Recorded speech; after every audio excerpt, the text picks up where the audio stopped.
الحمد للہ رب العالمین والصلاة والسلام علی سید الانبیاء والمرسلین اما بعد۔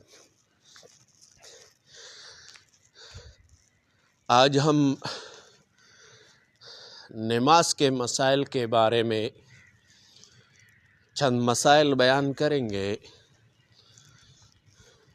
پہلا مسئلہ یہ ہے واجبات نماز۔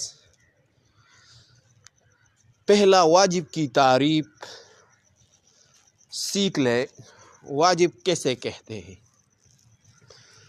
واجب وہ عمل ہے جو دلیل ظنی سے ثابت ہو، جان بوجھ کر چھوڑنے سے نماز فاسد ہو جاتی ہے، اور بھول سے چھوٹ جائے تو سجدہ سہو لازم ہوتا ہے۔ یہ تعریف نور الایضاح باب صفت الصلاۃ میں ہے، اور اسی طرح در مختار معرض المختار میں بھی ہے۔ واجبات نماز کی فہرست۔ واجبات نماز کیا ہے؟ نمبر 1، سورۃ فاتحہ پڑھنا۔ فرض نماز کی ہر رکعت میں امام ہو یا منفرد ہو، اس کے لیے سورۃ فاتحہ پڑھنا یہ واجب ہے۔ یہ لکھا ہے ہدایہ میں اور بدائع الصنائع میں بھی لکھا ہے۔ دوسرا، فاتحہ کے ساتھ سورت ملانا۔ فرض نماز کی پہلی 2 رکعتوں میں سورۃ فاتحہ کے ساتھ سورت ملانا۔ یہ لکھا ہے کنز الدقائق مع البحر الرائق۔ نمبر 3، ترتیب کی رعایت کرنا، یعنی قیام، قرات، رکوع، سجدہ۔ یہ لکھا ہے فتاوی عالمگیری میں۔ نمبر 4، قوما کرنا، یعنی رکوع کے بعد سیدھا کھڑا ہونا ہے، یہ واجب ہے۔ یہ لکھا ہے در مختار اور رد المختار دونوں میں۔ نمبر 5، جلسہ، 2 سجدوں کے درمیان بیٹھنا۔ 2 سجدوں کے درمیان کم از کم ایک تسبیح کے مقدار بیٹھنا۔ یہ لکھا ہے الہدایہ۔ نمبر 6، پہلی قاعدہ، یعنی 2 رکعت کے بعد جو پہلا قاعدہ ہے، یہ لکھا ہے یعنی 2 رکعت کے بعد پہلا قاعدہ ہوگا۔ یہ لکھا ہے بدائع الصنائع میں، یہ واجب ہے۔ نمبر 7، تشہد یعنی التحیات پڑھنا۔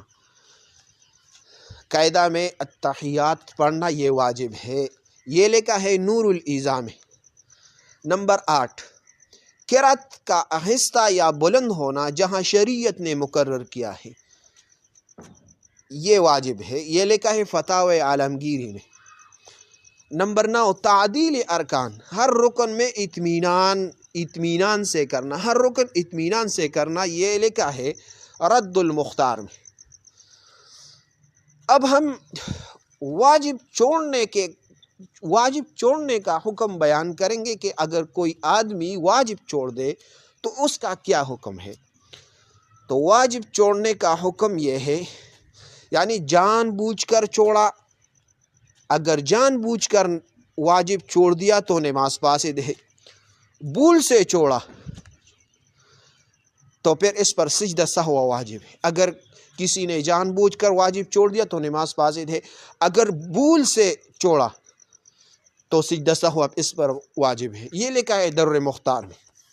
نمبر 2، عملی کثیر کیا ہے؟ جو نماز میں لوگ عملی کثیر کرتے ہیں وہ کیا ہے؟ عملی کثیر کی تعریف سن لیں۔ ایسا عمل جو نماز کی حیت بگاڑ دے، دیکھنے والا سمجھے کہ یہ نماز نہیں پڑھ رہا، یعنی دیکھنے والے یہ سمجھے کہ یہ آدمی نماز نہیں پڑھ رہا، یہ لکھا ہے، یہ تعریف لکھا ہے الہدایہ میں، اور اسی طرح در مختار معرض المختار میں بھی لکھا ہے۔ عمل کثیر کی چند مثالیں ہم بیان کریں گے۔ نمبر 1، نماز میں بار بار چلنا۔ نمبر 2، دونوں ہاتھوں سے مسلسل کام کرنا۔ نمبر 3 بار بار کپڑا سنوارنا، نمبر 4 موبائل نکال کر دیکھنا۔ یہ لکھا ہے، یہ سارے مسائل جو مثالیں ہم نے پیش کی، یہ لکھا ہے فتاوی عالمگیری نے۔ عملی قلیل کیا ہے؟ عملی قلیل سے نماز فاسد نہیں ہو جاتا اور عملی کثیر سے نماز فاسد ہو جاتا۔ تو اب ہم عملی قلیل بتائیں گے کہ عملی قلیل کیا ہے۔ عملی قلیل جو نماز نہیں توڑتا اس کو عملی قلیل کہتے ہیں، یعنی ایک ہاتھ سے خارش، نمبر 2 ٹوپی سیدھی کرنا ایک بار، اس طرح کرنا۔ تو یہ لکھا ہے نور الایضاح میں۔